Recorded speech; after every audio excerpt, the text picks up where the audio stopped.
Hijo y del Espíritu Santo. Amén. Bueno, pues vamos a terminar el tema del Cordero de Dios. Hoy nos toca ver esta parte que se titula He aquí el Cordero de Dios, esto es mi cuerpo, esto es mi sangre. Lo que es la proclamación, el misterio y la pasión, lo vamos a ver así a grandes rasgos. Quizá no sean muchas las personas que se hayan preguntado por qué en el rito de la comunión eucarística se hacen tantas referencias al Cordero de Dios.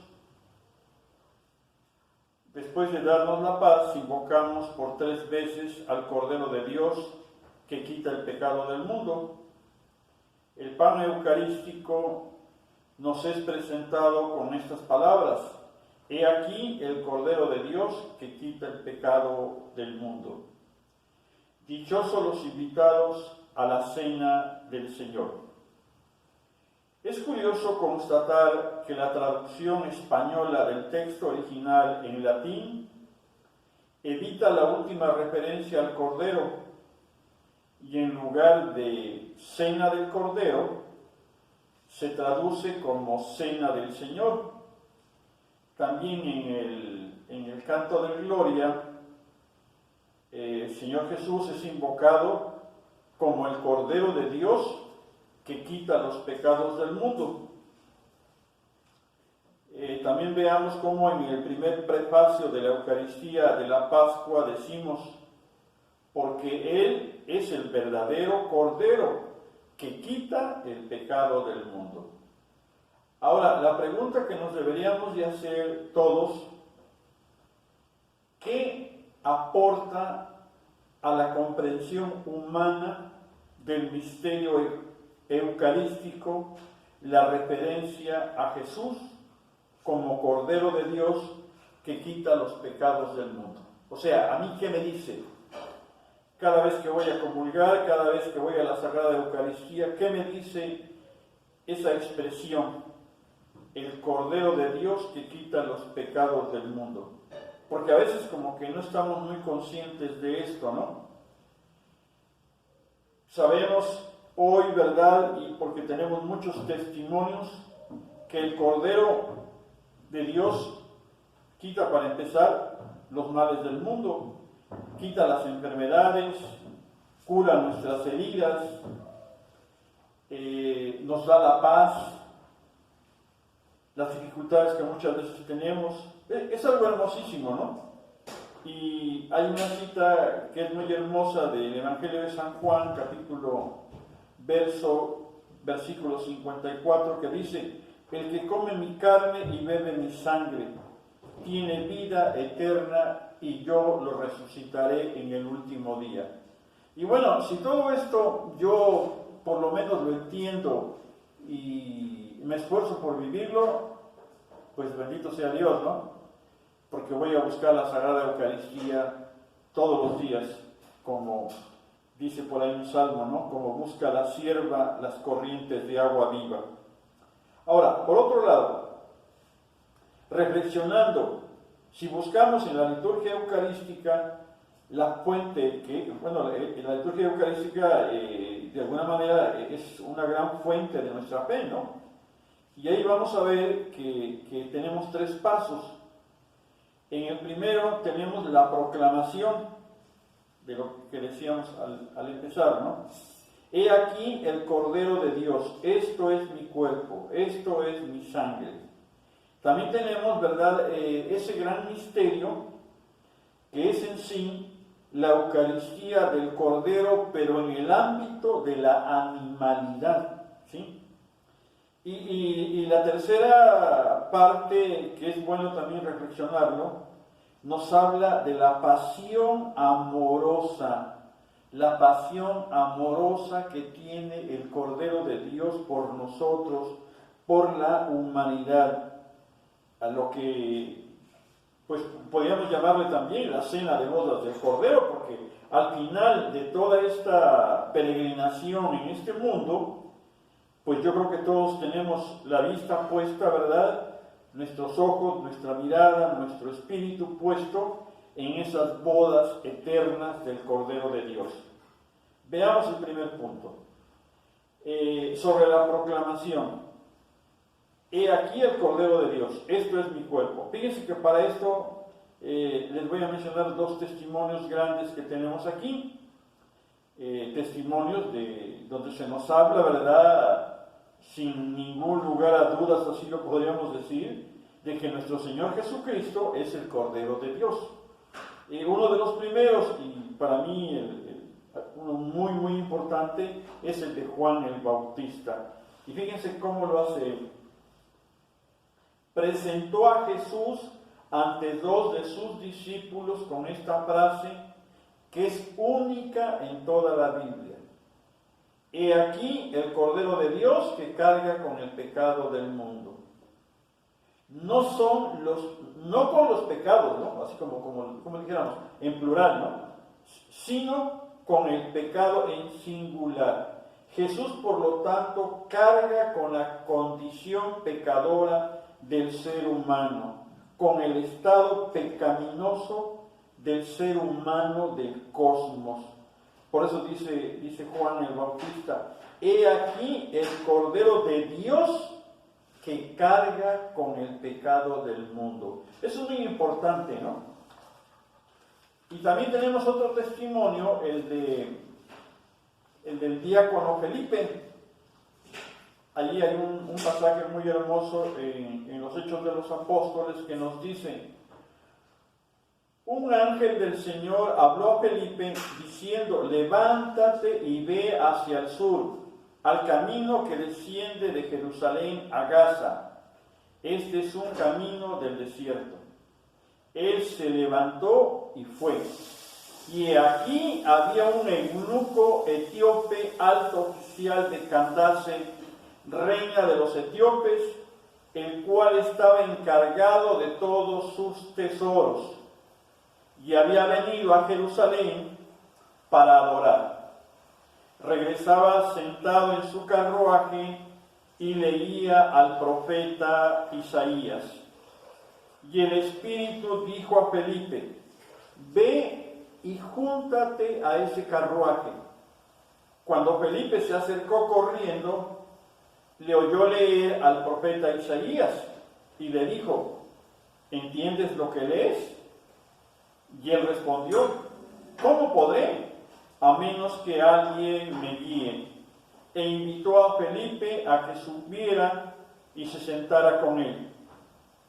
El pasaje de la Escritura que estaba leyendo era este: como oveja fue llevado al matadero, y como cordero mudo delante del que lo trasquila, y no abre él su boca.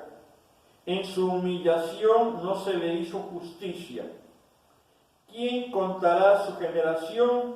Porque su vida es quitada de la tierra. El eunuco respondió a Felipe y dijo, te ruego que me digas, ¿de quién dice esto el profeta? ¿De sí mismo o de algún otro? Entonces Felipe abrió su boca y comenzando desde esta escritura, le anunció el Evangelio de nuestro Señor Jesucristo. Yendo por el camino, llegaron a un lugar donde había agua, y el eunuco dijo, mira, agua, ¿qué impide que yo sea bautizado? Y Felipe dijo, si crees con todo tu corazón, puedes. Respondió y dijo el eunuco, creo que Jesucristo es el Hijo de Dios. Y mandó parar el carruaje, ambos descendieron al agua, Felipe y el eunuco, y lo bautizó. Al salir ellos del agua, el Espíritu del Señor arrebató a Felipe, y no lo vio más el eunuco, que continuó su camino gozoso.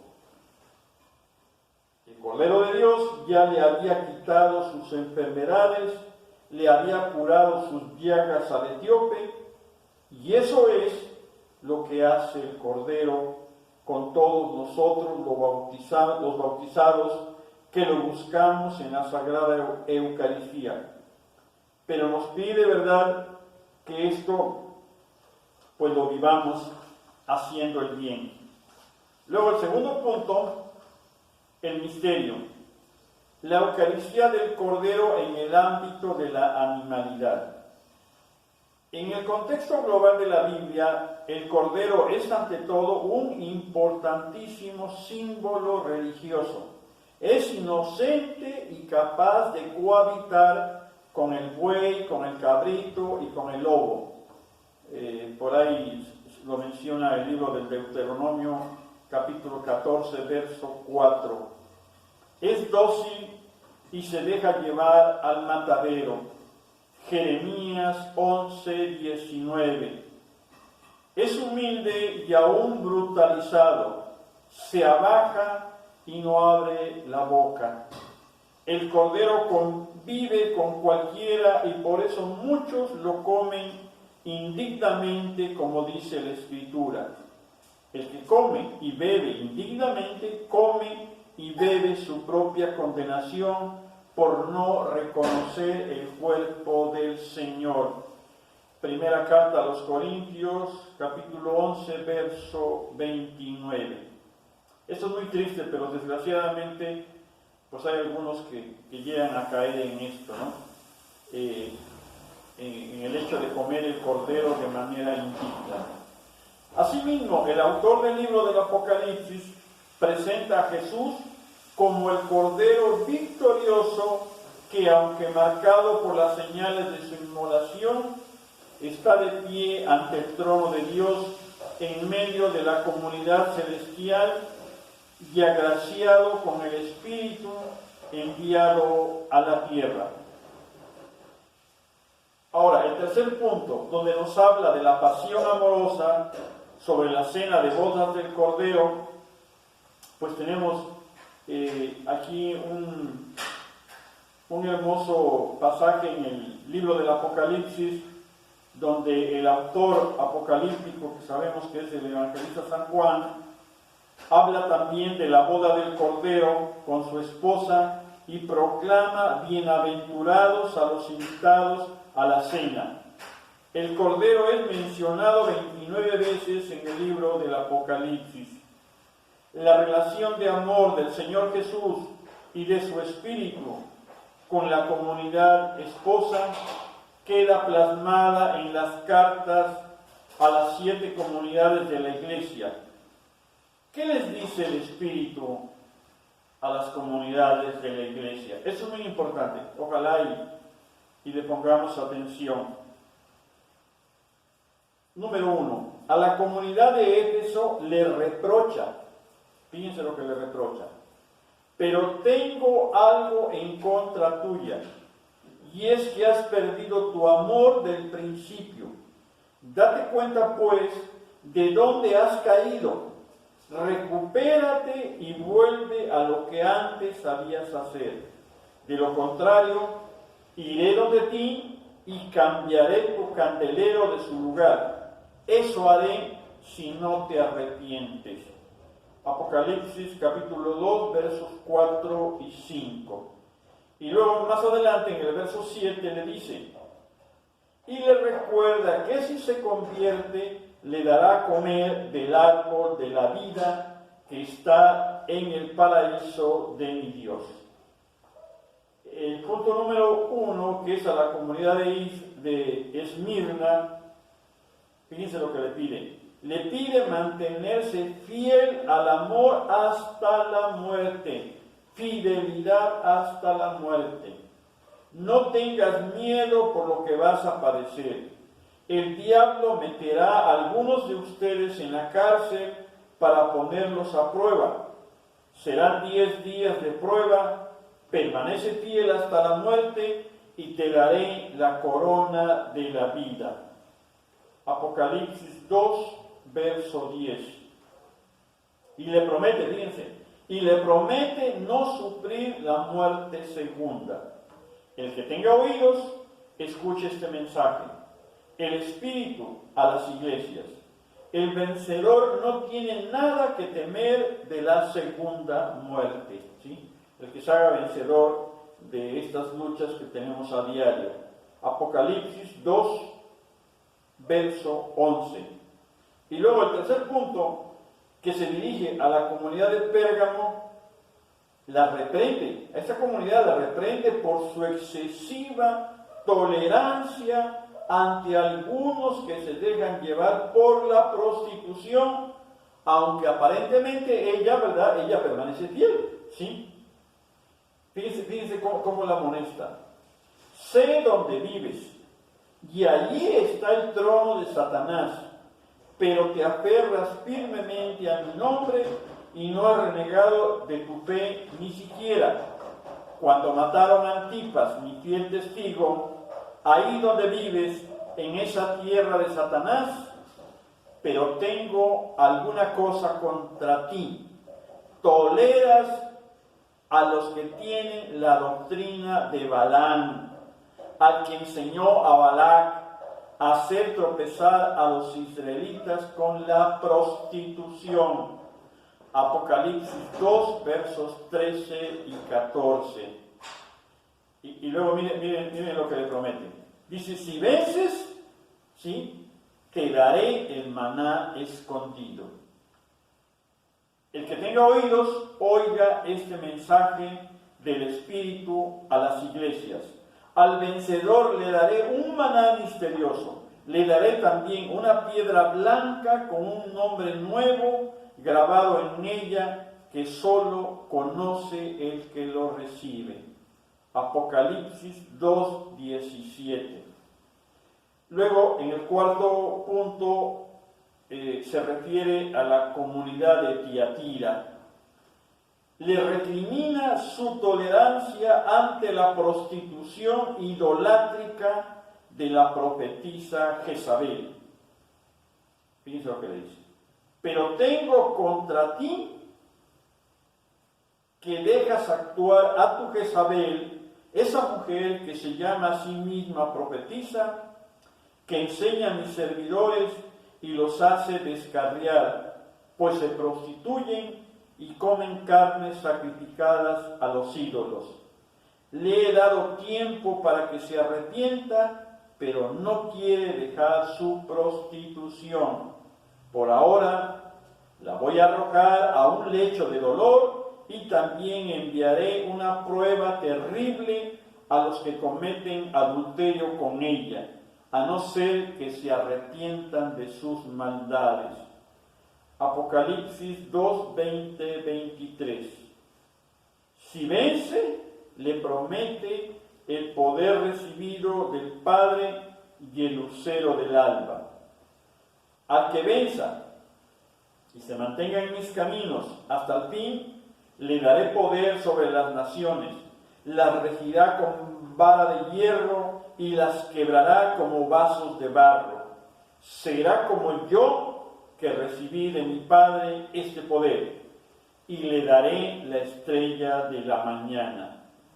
Apocalipsis 2, 26, 28. Luego, en el quinto punto, a la comunidad de Sardes le habla de esta manera. Está un poquito fuerte. La califica de comunidad muerta o a punto de morir. Escribe al ángel de la iglesia de Sardes, así habla el que tiene los 7 espíritus de Dios y las 7 estrellas. Conozco tus obras, te creen vivo, pero estás muerto. Despiértate y reanima lo que todavía no ha muerto, pues tus obras me parecen muy mediocres a la luz de Dios. Recuerda lo que recibiste y oíste, ponlo en práctica y arrepiéntete, porque si no te mantienes despierto, vendré como un ladrón sin que sepas a qué hora te sorprenderé. Apocalipsis 3, versos del 1 al 3.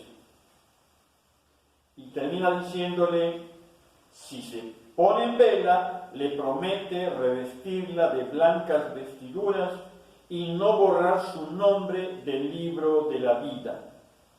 El vencedor vestirá de blanco, nunca borraré su nombre del libro de la vida, sino que proclamaré su nombre delante de mi Padre y de sus ángeles.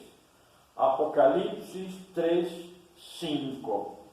Luego el punto 6, que es a la comunidad de Filadelfia, le dice: le manifiesta su amor y lo publica, para que sepas que yo te he amado. Mira, que voy a tomar algunos de la sinagoga de Satanás, de esos que se llaman judíos y no lo son, sino que mienten. Yo haré que vayan y se postren a tus pies, porque habrán visto que yo te amo. Apocalipsis 3, verso 9. Se la considera parte del santuario de Dios y de la nueva Jerusalén que baja del cielo, es decir, esposa. Al vencedor lo pondré como columna en el templo de mi Dios, de donde nadie lo sacará. Grabaré en él el nombre de mi Dios, el nombre de la ciudad que baja del cielo, la nueva Jerusalén que viene de Dios, y mi nombre nuevo. Apocalipsis 3:12.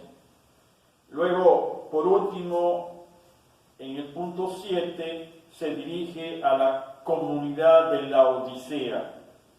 Le reprocha su tibieza en el amor y su inconsciencia hasta le resulta vomitiva. Conozco tus obras, no eres ni frío ni caliente. Ojalá fueras frío o caliente, pero porque eres tibios y no frío o caliente, voy a vomitarte de mi boca.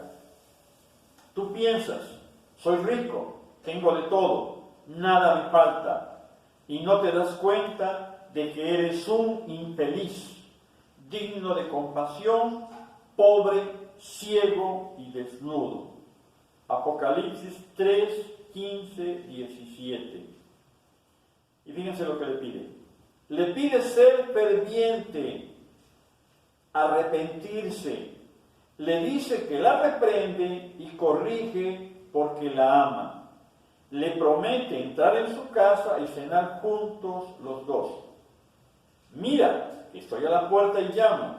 Si alguno escucha mi voz y me abre, entraré en su casa y comeré con él y él conmigo. Al vencedor lo sentaré junto a mí en mi trono. Del mismo modo que yo, después de vencer, me senté junto a mi Padre en su trono. Apocalipsis 3:20. Y bueno, pues yo creo que aquí está muy claro, ¿verdad? El celo que tiene el Cordero de Dios por la iglesia, ¿no? En estas cartas se muestra ese amor apasionado, ¿no?, de nuestro Señor Jesucristo, el Cordero de Dios hacia su iglesia, ¿no?, hacia las comunidades, ¿no?, que pues somos nosotros, ¿no? Simbolizaba aquí en el número perfecto del 7, ¿no?, donde nos da a entender, ¿verdad?, que se dirige a la iglesia universal. No le satisface un amor rutinario, un amor frío, descomprometido. Jesús le reprocha a su comunidad amada el haber perdido el amor primero, ¿no? ¿Cuántos, verdad, cuando llegamos a la iglesia, cuando empezamos a perseverar, nos entregamos, ¿no? Por ahí tenía un padrino que me decía, dice, no vayas a hacer llamarada de petate, ¿no? Porque cuando empezamos como que damos todo, pero después con el paso del tiempo nos apagamos. Y por eso aquí nos habla el Cordero de ese, ¿no?, de ese amor primero que muchos han perdido, ¿no? Dice, el ofrecerle un amor que no es frío ni caliente, el tolerar con demasiada facilidad la infidelidad y la idolatría. El amor de alianza esponsal, recordemos que es fiel, es entregado, es apasionado, y desgraciadamente muchas veces nosotros le fallamos al Cordero. Luego dice, fíjense que dice eso, Y el sueño del esposo, ya sabemos quién es el esposo, es Jesucristo, es el Cordero.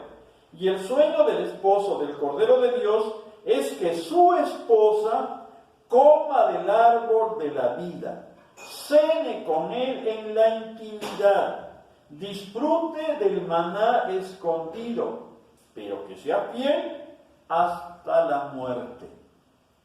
Ese es el compromiso con el Señor. No lo despreciemos como otros, a quienes, ¿verdad?, lo llegan a despreciar. Y fíjense, cuando nosotros ya nos acercamos a Dios, cuando nosotros disfrutamos de esas delicias, ¿verdad?, de estar cerca de Dios, y se llegan a apartar, y yo se los digo porque me ha tocado ver muchos casos, difícilmente regresa, de veras. Qué triste, ¿no? Por eso no lo despreciemos como otros, que después lloran y se arrepienten, pero a veces ya es demasiado tarde. Yo me preguntaba por qué, hasta que una vez un sacerdote me dijo, ¿no? Dice, porque ya Satanás no les permite regresar con el Cordero de Dios, porque le han servido y han comido en los banquetes del hijo del diablo, ¿no? Y si no lo creen, pues ahí vean el testimonio de San Cipriano, ¿no? Y varios más que hay, ¿no?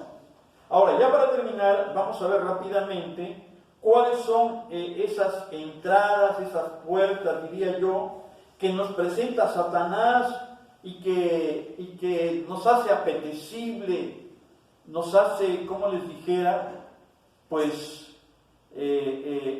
apartarnos del Cordero, ¿no? Yo de veras, a mí me cuesta trabajo entenderlo ahora, ¿no? Pero, pues, sí se puede caer en eso, ¿no? Sí se puede caer. Y bueno, ahorita lo vamos a ver así rápido.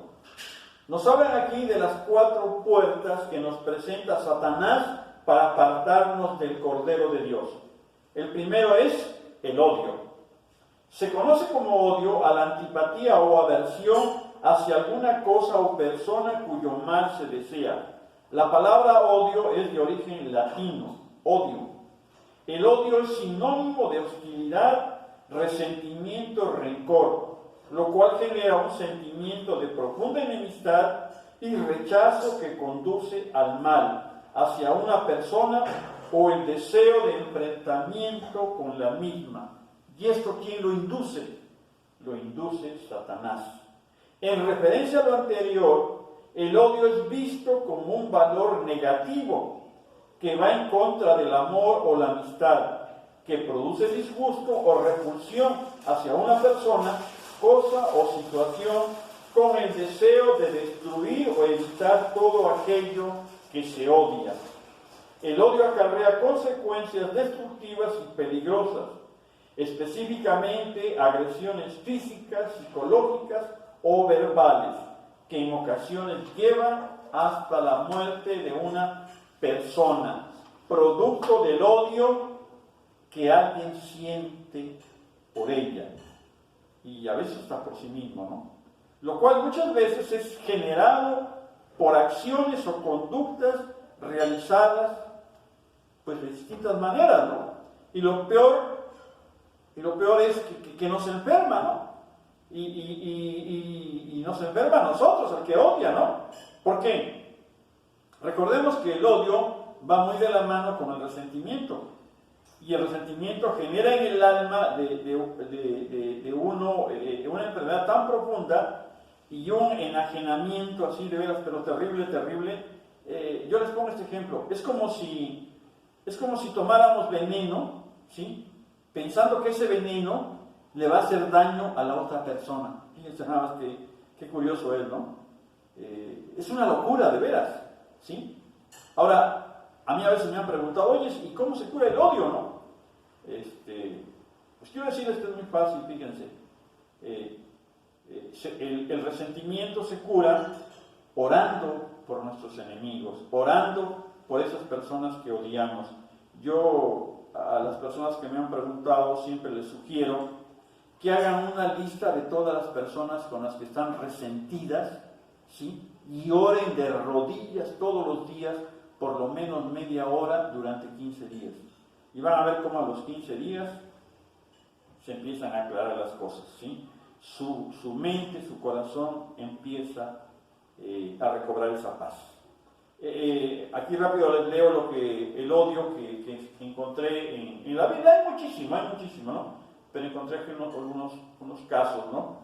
Dios creó a los hombres para que sean hermanos y vivieran en el amor. Sin embargo, este sentimiento se observa desde tiempos remotos e incluso en pasajes bíblicos, como es el caso de Caín y Abel, Jacob y Esaú, los hijos de Jacob, con José, entre otros.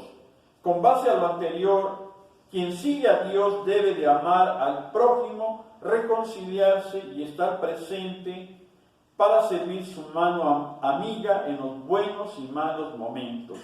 En relación a este punto, existen pues diversas citas bíblicas. Les menciono aquí dos rápido. Los que amáis a Yahvé, aborrecer el mal. Salmo 97. Otra. Pero yo os digo que cualquiera que se enoje contra su hermano será culpable de juicio. Mateo 5:22. La segunda puerta, la blasfemia. La blasfemia se opone directamente al segundo mandamiento. Consiste en proferir contra Dios, interior o exteriormente, palabras de odio, de reproche, de desafío, en injuriar a Dios, faltarle al respeto en las expresiones, en abusar del nombre de Dios. Santiago, por ejemplo, reprueba a los que blasfeman el hermoso nombre de Jesús, que ha sido invocado sobre ellos. La prohibición de la blasfemia se extiende a las palabras contra la iglesia de Cristo, los santos y las cosas sagradas. Es también blasfemo recurrir al nombre de Dios para justificar prácticas criminales. Pues esto es mucho, ¿verdad? Se ha abusado del nombre de Dios, inclusive hasta para cometer un crimen, ¿no? Y eso, pues, es un rechazo, ¿no?, de la religión contra ustedes. Está mal, definitivamente, ¿no? La blasfemia es contraria al respeto debido a Dios y a su santo nombre. Es de suyo un pecado grave. Inclusive el catecismo de la Iglesia lo condena y hace de la blasfemia, como dijéramos de un modo sabio, un reproche hacia esas acciones o palabras que se dirigen contra Dios, así como hacia las acciones o palabras que, abusando del nombre de Dios, se dirigen contra los demás en forma de crímenes, de tortura y de muerte. Y bueno, hay muchas cosas de estas, ¿no? Yo aquí al último solamente puse este pequeño pensamiento rápido que dice: una sociedad civilizada sería aquella en la que se fomentase el respeto hacia Dios y hacia las realidades sagradas. Reconocer lo sagrado como sagrado impone un límite. Nos recuerda que no todo es lo mismo ni todo es igual. Nos recuerda que muchas realidades, ante todo Dios, pero también el hombre, en tanto que es criatura de Dios, no son disponibles y manipulables a nuestro gusto, sino que merecen reconocimiento, veneración, consideración. Pero desgraciadamente esto, pues estamos muy lejos de ello, ¿no? Y no es que quiera yo hablar mal de alguien, ¿no? Pero vemos, por ejemplo, cómo algunos gobiernos, pues no en nada le ponen atención a esto, sino todo lo contrario, ¿no? Vemos cómo seguido, ¿verdad?, se destruyen imágenes, se ataca a los sacerdotes, a los obispos y tantas cosas de eso. Pero bueno, eso ya nos queda de tarea a cada uno. El tercero, el robo. El séptimo mandamiento prohíbe tomar o retener el bien del prójimo injustamente y perjudicar de cualquier manera al prójimo en sus bienes. Prescribe la justicia y la caridad en la gestión de los bienes terrenos y de los frutos del trabajo de los hombres. Con miras al bien común, exige el respeto del destino universal de los bienes y del derecho de propiedad privada. La vida cristiana se esfuerza por ordenar a Dios y a la caridad fraterna sobre los bienes de este mundo, ¿verdad? Y tenemos una cita bíblica, ¿verdad?, que nos habla muy hermoso de esto y nos da un ejemplo de cómo reparar esto. Se trata de Lucas 19:10, ahí nos habla y nos dice que Zaqueo estaba a cargo de los recaudadores de impuestos en la ciudad de Jericó, quien se enteró que Jesús pasaba por la ciudad entre toda la multitud. Siendo Zaqueo un hombre de baja estatura física, caminó por la multitud, pero no pudo ver a Jesús. Así que apresurado se subió a un árbol para así poder ver al Señor. Al pasar por el árbol, Jesús vio a Zaqueo trepado entre las ramas y le dijo: Zaqueo, apresúrate y desciende del árbol, pues es necesario que hoy me hospede en tu casa. Al escuchar las palabras de Jesús, Zaqueo se apresuró y lleno de gozo llevó a Jesús hasta su hogar. Pero al ver esto la gente murmuraba, puesto que Jesús se iba a quedar en la casa del pecador. Al llegar a la casa, Zaqueo le dijo a Jesús: la mitad de mis bienes se los daré a los pobres, y si a alguien he defraudado, se los pagaré 4 veces. Esas acciones de Zaqueo revelan el arrepentimiento y la fe genuina de Zaqueo, puesto que se dio cuenta del mal que había cometido. Pero no siendo eso suficiente, Zaqueo también tomó la responsabilidad de hacerse responsable por sus acciones y repagar los daños que había cometido. Su historia es una muestra de la transformación que el Evangelio puede traer a los corazones de las personas, una transformación para hacer el bien. Después de todo esto, Jesús anuncia que la salvación ha llegado a la casa de Zaqueo, quien fuera también un descendiente de Abraham. Este acto indica que con Dios todas las cosas son posibles y que aún un hombre rico puede ser salvo por Dios y cambiar sus acciones.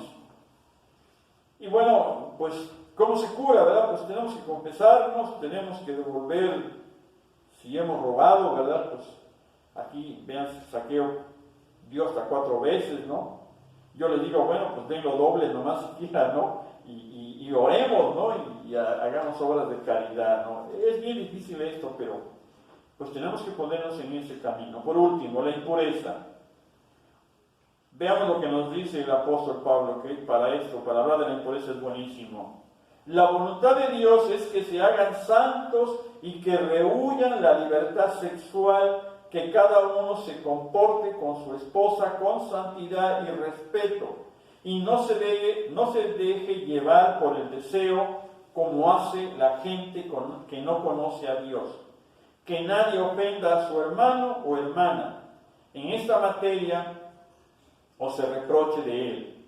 El Señor pedirá cuentas de todas estas cosas, como ya se lo hemos dicho y declarado.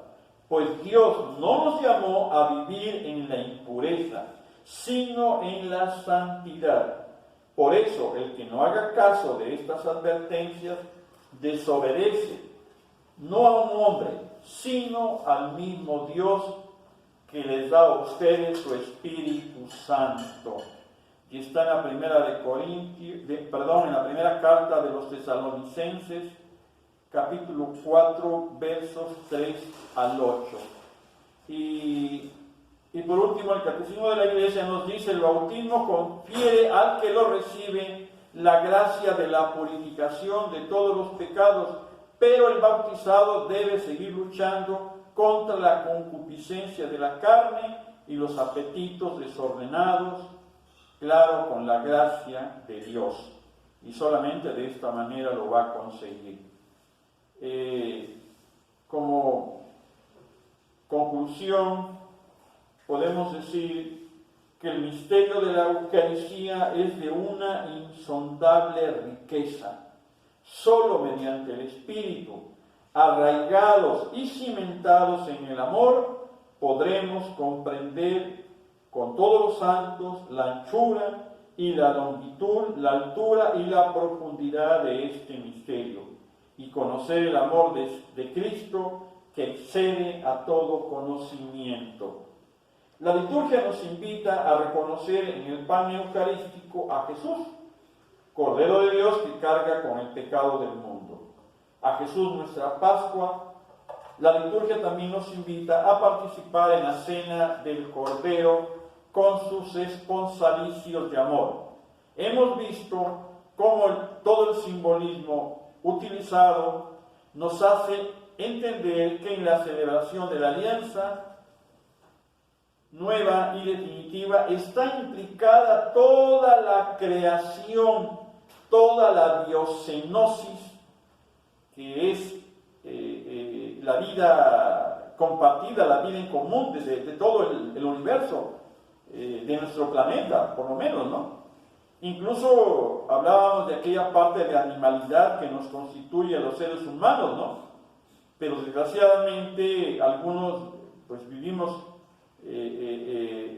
todo lo contrario, o sea, nos vamos más hacia el lado animal, ¿no? Y como andan los animales, ¿verdad? Apareándose, ¿no? Con cualquiera, ¿no? La celebración de la Eucaristía corre paralela a la victoria sobre la bestia, su profeta y sus seguidores. Quienes siguen al Cordero en fidelidad y pasión amorosa superan la segunda muerte. Entran en el ámbito de la vida eterna. El esposo Jesús entrega su cuerpo y su sangre a su iglesia, a la humanidad, a la creación. ¿Sí? La Eucaristía del Cordero solo se comprende adecuadamente en clave apocalíptica. En ella se nos anticipa el final, la victoria final de Dios. Por eso celebrar la Eucaristía es peligroso para este mundo cuando no se construye ni se configura desde el amor y la pasión divina y se vive en pecado. Pues se vive sin gracia, y el que no vive en gracia de Dios, pues no puede comer al Cordero de Dios. Por eso, ir a la Sagrada Eucaristía sin amor y en pecado es caminar hacia la condenación eterna si no hay una verdadera intención de enderezar el camino hacia Dios. Pues que Dios nos acompañe, que Dios nos ayude a amar al Cordero de Dios, ¿no? Y a no profanar su santísimo cuerpo, ¿no? Y que cada día estemos más cerca de Él. Ave María Purísima, sin pecado concebida. Adorado sea el santísimo sacramento del altar por siempre. En el nombre del Padre, y del Hijo y del Espíritu.